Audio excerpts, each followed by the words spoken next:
You think you know your neighborhood until one day, three men in cheap suits stroll down your street like they own it, clipboards tucked under their arms, pretending they're on official business. At first glance, maybe you'd think they're surveyors or insurance guys, but the way they scanned the porches and peered at mailboxes, it didn't feel right. I'd spent too many years learning to read people to miss those tells, and the second their eyes flicked toward my daughter's window, I felt something deep inside me wake up, something I thought I'd left behind years ago when I hung up my uniform. My name's Luke Jennings. I live in a quiet neighborhood outside Eugene, Oregon, a little place called Riverbend Estates. Funny thing, this neighborhood was built without an HOA by design. That's the reason I moved here after I lost my wife.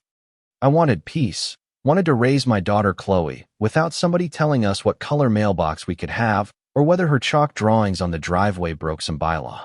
Chloe is 12, sharp as a whip, always digging in the creek behind the house for rocks and fossils. She's my whole world, and I try to give her a life that feels steady, because Lord knows mine was anything but when I was a kid. So when my elderly neighbor, Mrs. Dalton, knocked on my door with a letter trembling in her hand, I knew something was off. The envelope claimed to be from the Riverbend Homeowners Association. Only problem, we didn't have one. The letter said her painted birdhouses violated community standards. The fine? $350. Mrs. Dalton's eyes were wide and wet. She told me, half whispering, that she couldn't afford that kind of money, and she didn't know what to do. I sat her down at my kitchen table, poured her some tea, and scanned the paper. The logo was ripped straight from a neighborhood 2 states away. The contact number was a burner phone, and the website had only been registered a couple of weeks ago. It was sloppy, but just convincing enough to scare someone like Mrs. Dalton. By that evening, nearly everyone on our street had gotten one of those fines. Some were for trampolines, others for flower beds. One poor guy got dinged for his koi pond. Anything they could spin into a violation, they did.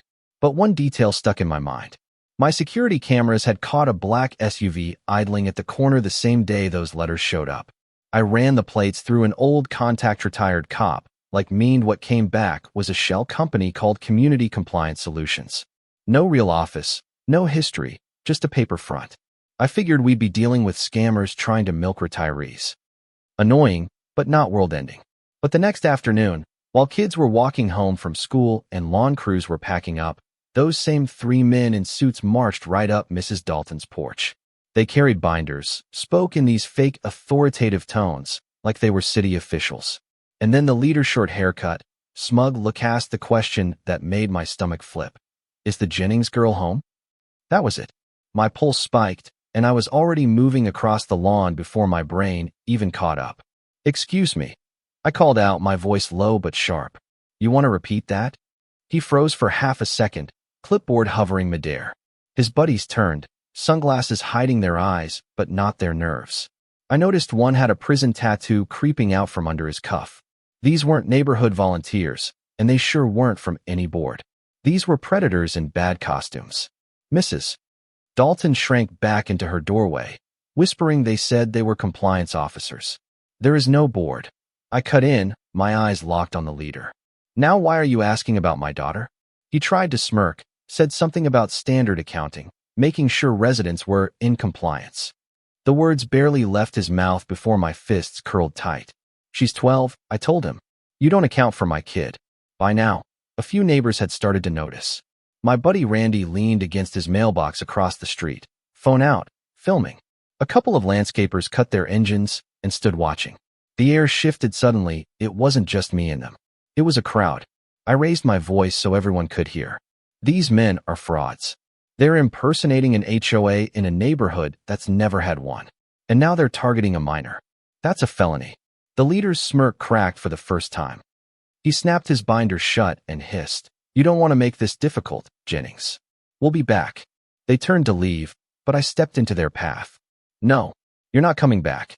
You're going to tell me exactly why you're sniffing around my daughter, or you're not leaving at all." Before he could answer, my front door creaked open. Chloe stepped out, backpack slung over her shoulder, hair in a messy braid.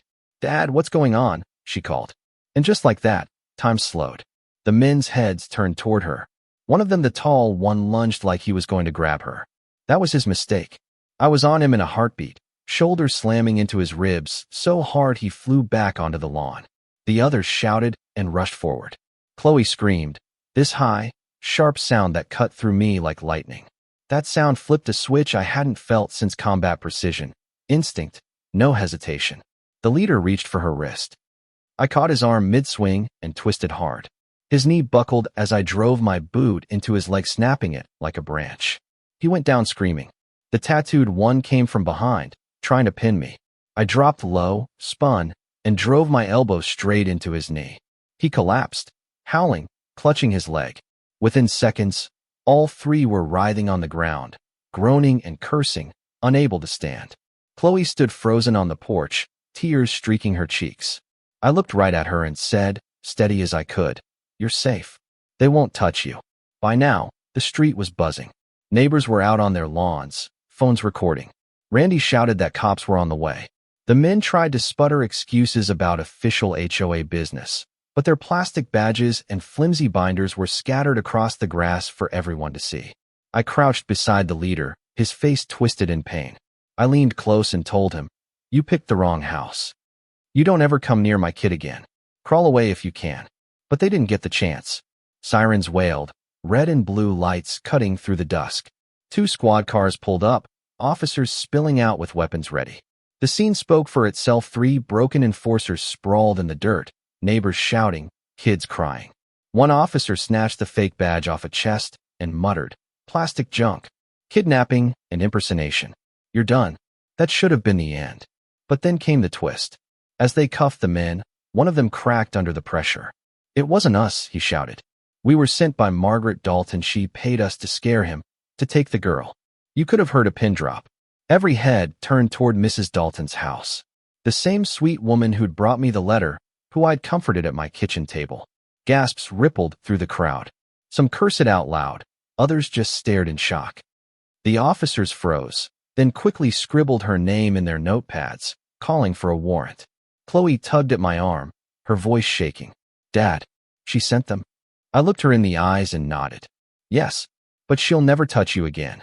Turned out, Mrs. Dalton had been scheming for years, trying to set herself up as the de facto head of a fake HOA. She wanted power, control, leverage over her neighbors, and she figured the fastest way was through fear. When I started poking holes in the scam, she panicked and hired muscle to intimidate me. What she didn't count on was me fighting back or her hired thugs confessing on the curb. By the end of the night, she was in cuffs too, facing charges for conspiracy, fraud, and attempted kidnapping. The 3 enforcers? Hauled off in separate cruisers, their swagger gone, reduced to groaning and limping. Neighbors who once thought I was exaggerating clapped me on the back. Some even hugged Chloe, thanking us for standing our ground. I wish I could say that moment ended all our troubles, but it didn't. Sure, the danger passed, but trust in the neighborhood was fractured. People whispered about how easy it had been for someone to try and seize power, how close we'd come to losing a kid to a scam. Some folks wanted to form a real HOA to protect us. Others wanted to burn every rulebook in sight. As for me, I held Chloe close that night and told her no matter what schemes people cook up, no matter how polished their clipboards look, this family would never bow to fraud. And here's where I'll leave it with you. Was I right to take matters into my own hands, to fight first instead of waiting for the police? Was Mrs. Dalton just a lonely old woman who went too far? Or does that kind of betrayal mean she deserves everything coming her way? Drop your thoughts in the comments. Tell me what you would have done and whether you think justice was served. And if you've got your own HOA nightmare, I want to hear that too.